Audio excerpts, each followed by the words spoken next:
In this video, I will show you how to type complement symbol in Excel.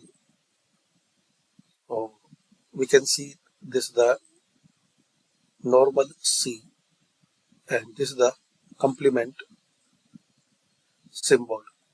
So insert and equation and select it complement.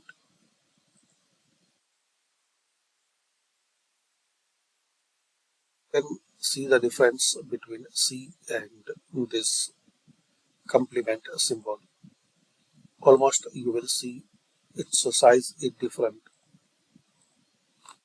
And also you can use C for this symbol. Insert and equation and select from here complement. That's it. And change the size, color, and what you need.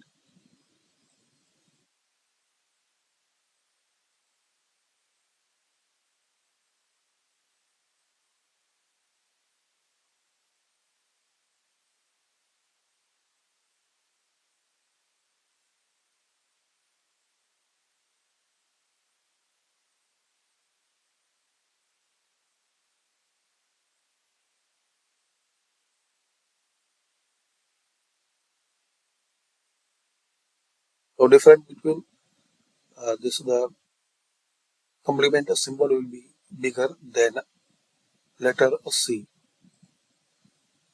So thanks for watching.